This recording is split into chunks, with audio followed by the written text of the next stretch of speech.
It's Lewis. It's Sarah. And today we've got a very different episode to anything that we've done before, and it's very exciting. So Very. we've had Sandra, who is an optimization expert at Google, and we've recorded our conversation with her, and we hope you find it really interesting. So Sarah, do you want to introduce Sandra and who she is? Yes, so as a Google partner agency, we have access to lots of Google experts that we can work with for our clients. And we have really regular calls with Sandra, and we just thought it'd be really great to bring her into the QuadCast so that some of the things that she's recommending to our clients via us, they can actually hear firsthand why it's being recommended, and we could ask Sandra a few questions as we go along. So we hope you enjoy hearing all about her.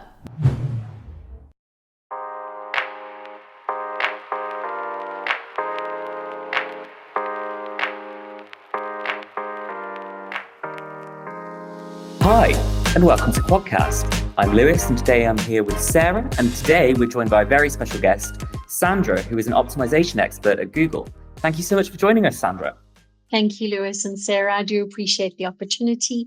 And just so your clients know, I work at senior agency level for a number of years now. So I hope that what I will be sharing not only will assist you in understanding Google Ads a little bit deeper, but most importantly, helping you to set up for success. So when it comes to the very most important things about any Google Ads account is that the tracking needs to be correct. What do I mean by that? And I will explain each of these terminologies that I'm going to give you in just a moment so you understand them a little bit more in depth. So the first most important thing is that you need to have what we call a Google tag that is set up for each and every one of your conversions that you have that are set up, that are in accordance with your website. Now, a conversion is something that can even be a soft conversion, which would be like a page view or a phone call, or the most important conversions, which I really believe are the strong ones, are setting up if you have a purchase or a add to cart. Or alternatively, if you're a lead generation company, you would have something like a lead form that they would fill in, or they would be downloading a brochure, or perhaps setting up for an email newsletter. Now, when it comes to having Google tags in place, there are two very important things that go hand in hand with that. As marketers have for the last couple of decades, they have been using cookies to track people's details and data. That is no longer possible within the EMEA region, which the UK also fits into. So hence we have something new, which is called consent mode. Now, what that does is it allows somebody to interact with your website in such a way that you cannot track them for personalized advertising, and you cannot track their personal details. Now, obviously, those are the most enhanced privacy regulations that have been introduced. This is fundamentally important that is introduced to each and every one of the Google Ads accounts, because if you don't, you will find that over time, your campaigns will no longer have the data to be able to continue to run. So please do that ASAP. The other important setup that needs to happen within all of the tagging is something called enhanced conversions. Now, these are all the people that visit your website from a browser that automatically deletes cookies. So, for example, Mozilla or Safari, both of those, and Google will also be moving in that direction. I believe early 2025, they will no longer be able to track anything that comes in from Google. So again, the enhanced conversions, which will track people coming from browsers, the cookies are automatic deleted, are super important for every single account to ensure the accuracy of your conversion, your actual conversion data that is coming in, and that everything that you are collecting is meaningful data. Now, the other very important thing that needs to have with every single account is Google Analytics 4, so that you can have a deeper understanding of all of the insights of your website, any of the applications that you may be using that are connected to your website, but also for you to be able to interact and track exactly where people are interacting with you, at which point they are leaving your website, how long they are staying on your website for, and who has actually purchased and who has been onto your website but hasn't yet purchased, that you can then remarket to. So another important part of all of this information is something called a customer match list. Now, this originally is a list of emails that has been collected within the GDP regulations and is a list of 1,000 emails. Now, if you do not have such a database, you can always work with audiences and you can add affinity and in-market audiences to your account to at least give the algorithm a much better understanding of who an ideal customer is to show your ads to. So all of these very specific points, a Google tag, consent mode, enhanced conversions, having Google Analytics 4, and a customer match list are super important. The other thing that really makes a difference to any of the conversions that you are adding to your Google Ads account is when you assign a value to a conversion. For example, you have a purchase and you have a page view. Obviously, the purchase has a much higher value to you than someone just going onto a page view. So if you can ensure that that is set up within your Google Ads account, you are then definitely on the road to success. And obviously giving the purchase a much higher value than a page view means that the algorithm will do its best to get you more conversions when it comes to a purchase than anything else. So for me, those are the strongest, most important things when it comes to setting up an account.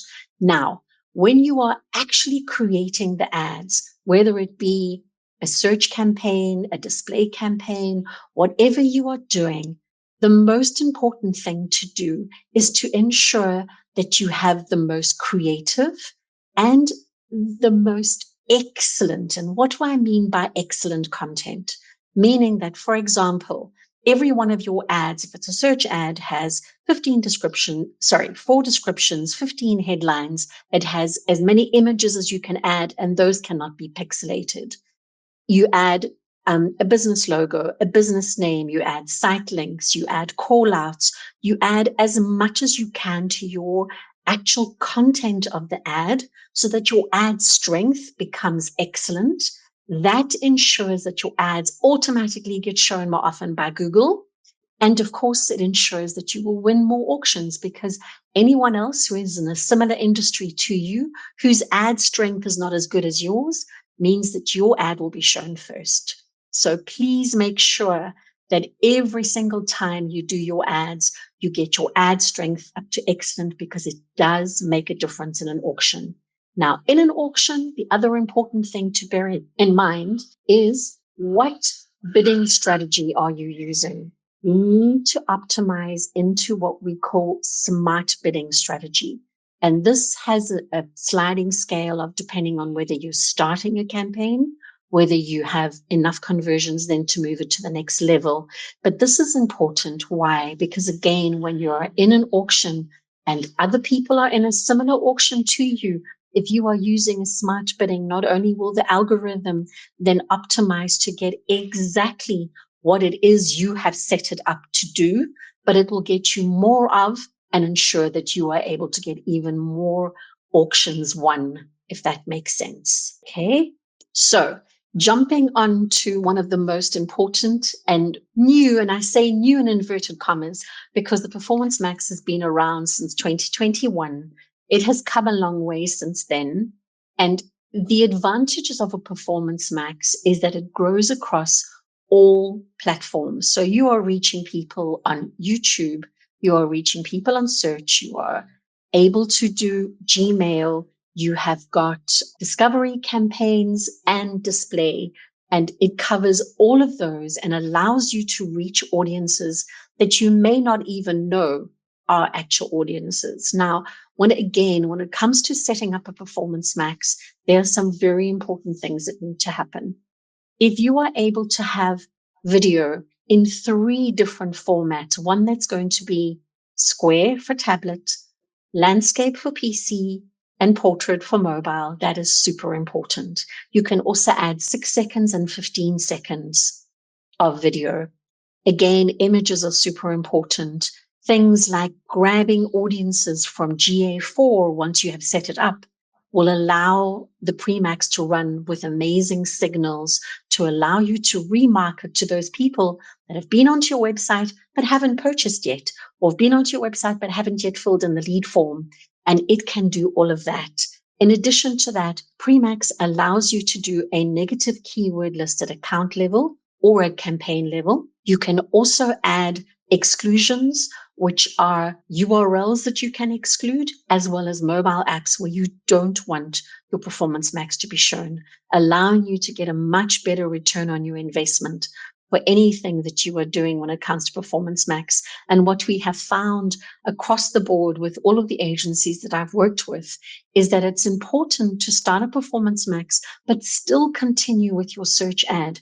Why? Because the search ad will fill the gaps that the Performance Max is not yet able to reach. And always run the two together for it as long as you possibly have the budget for, because ultimately they work very closely together and they will give you the best success going forward when it comes to that. And yes, very definitely, we have found that when people have used it for leads generation, it has also had an incredible success. So not only for people who are e-commerce. Excellent. I wonder if I could ask you a question going back to where we were talking about tracking.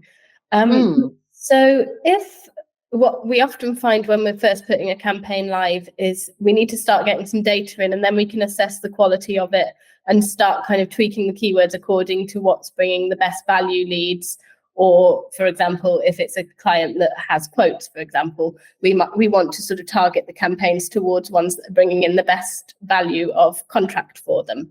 How long does it take for the algorithm to update, or how much historical data does it hold? So, for example, if it takes us 2 months to be getting the right kind of conversions, will Google, in a way, forget the ones from 2 months ago and just start optimizing towards the most recent? So no, not at all. Google remembers all of the interaction points that has happened within each and every campaign and will optimize all of those. When it comes to starting a brand new campaign, we normally recommend 2 weeks to a month to at least allow it to run, especially if it is on a smart bidding strategy, which obviously is the best way to run any campaign in this day and age. But ultimately, it will remember all of the information that you have given it, and it will continue to optimize, obviously, for the ones that are working best. Remember that even with search terms that are coming up, it is a good optimization to go into those on a regular basis, to remove the ones that don't make sense, and then also to add perhaps some of those search terms to the headlines of some of your ads to ensure that they get shown more often. Because remember that there are always new people coming onto the web. They are typing differently. They are asking different questions. And this ensures that you are covering all of your bases when it comes to that. Yeah, definitely. So is there a way, if you've got a lot of leads at first that aren't such good quality, is there a way to kind of signal to Google that you almost want it to forget those and optimize for the more recent ones? Or is it just a case of the more you optimize for better quality leads, the more Google will go after those? Absolutely, Sarah. What the second option is definitely how it works. The better the conversion rate on a particular search term or keyword is what Google will continue to go for and definitely push for those going forward. So there isn't a way of literally getting rid of, unless you start a brand new campaign and you don't add those old keywords and it doesn't even know that they exist. So yes, that would be one way of removing the old information. Probably a bit of a challenging way if you've been running campaigns for a while to kind of start again. But the more you kind of optimize for better value leads, the more Google will kind of start to pick that up. Because obviously that's one of the biggest challenges that we often find is if it's not a shopping site, it's difficult for Google to know what a good quality lead is and a poor quality lead is, because they're both just coming in as a lead.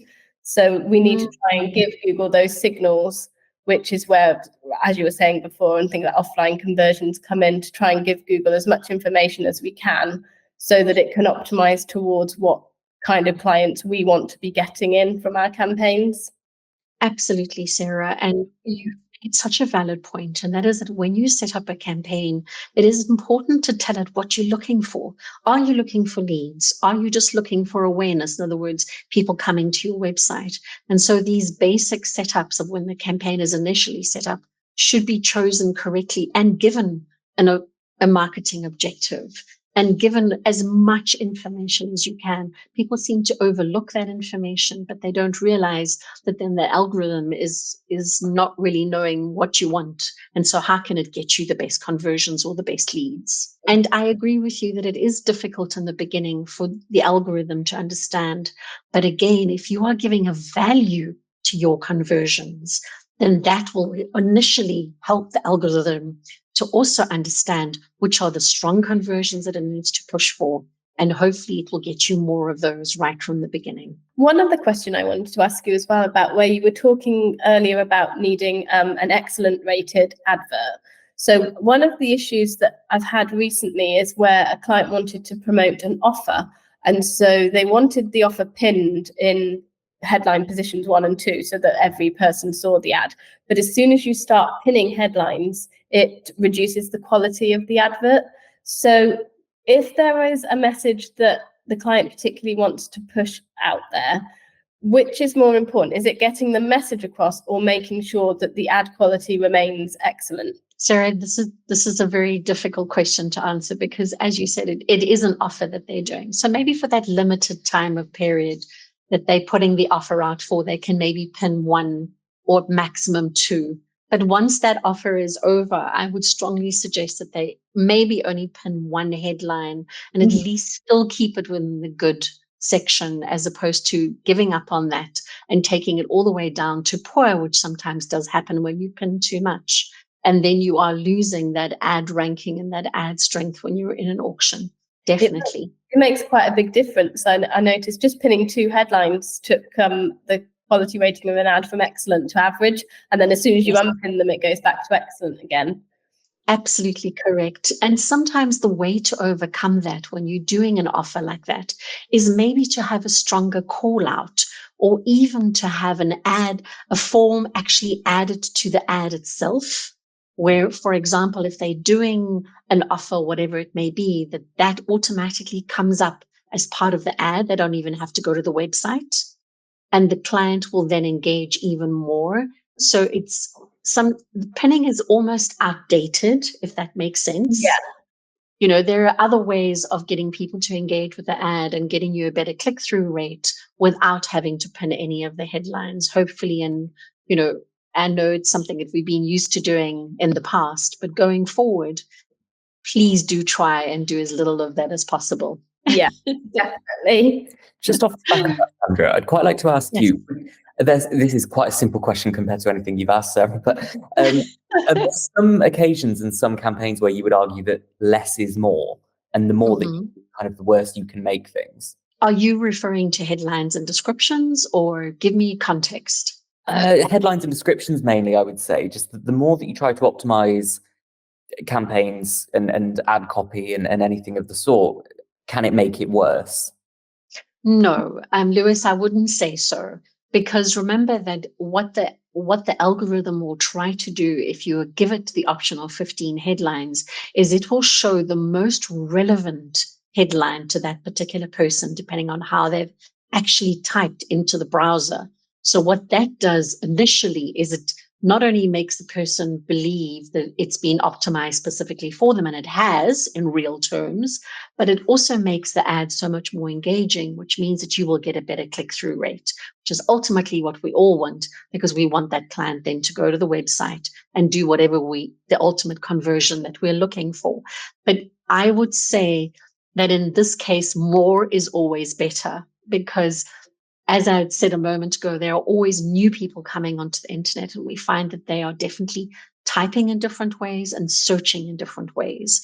So it is a matter of also keeping ahead of the trends, and maybe something to consider going forward is to look at using something like Gemini or ChatGPT to help you get those better headlines, so that you do have variations to make sure that they are different, but yet just as engaging for the product that you're looking for. And then one other question I wanted to ask around kind of going back to generating leads. When we were talking about assigning value to different conversions, so for example, if we've got a client that's got a appointment booking and a contact form, obviously the appointment booking is worth more to them because the intent is more there than just sort of sending an inquiry. So when we say assign a value, do we mean a value in terms of monetary, or we just need to tell Google, for example, that one is more important than the other? Well, Sarah, in this case, because we don't know what the value in this particular case, monetary value would be of that conversion, we can give it a hierarchical value, say from 100 all the way down to 20, and give the most important one the highest value that way. But if it is an e-commerce site and you know the exact value of what that purchase could be, then obviously you can give it a monetary value. But you don't need monetary value for every conversion. If, for example, you're selling something that someone might choose a product worth £6,000 and someone else might choose a product worth £1,000, it doesn't matter that you don't know what the value of the product's going to be. You can still use hierarchical values to tell Google that one type of conversion is always more valuable to your company than another. 100%. And this is exactly what is very, very important when it comes to setting values for your conversions, so that the algorithm knows what to get you more of when it's in that auction. So if it has 3 people, one is only going to do a page view, and of course it can see that from what that person has been doing in the background. The other one is going to fill in the contact form, and the other one is actually going to do the booking. Like you said, that would be the most important. It will choose the one that's going to do the booking and grab that person and show the ad to them. Brilliant. So I hope I answered your question correctly there too. You did. That's great. Thank you. It's been really insightful. You're welcome. Lewis, was there anything else that you wanted to specifically ask? I don't think there is anything. No, I think I'm not Lewis, but no, you're not Lewis. Yes. You've covered everything absolutely wonderfully, Sandra. Thank you so much. That's really insightful. Really welcome. Thank you. And I hope we didn't go over time, because I know that that's always very important, is not to, No, perfectly within time. Thank you so much. You've been an absolutely wonderful guest, Sandra. We can't thank you enough for coming on and agreeing to do this. This has been really amazing. A huge thank you to Sandra for joining us today. Even though Google Ads is our forte, it's still incredibly insightful to chat with one of Google's optimization experts. We hope you've enjoyed our conversation with her as much as we did. Thank you so much for listening, and we'll see you in the next episode. Bye!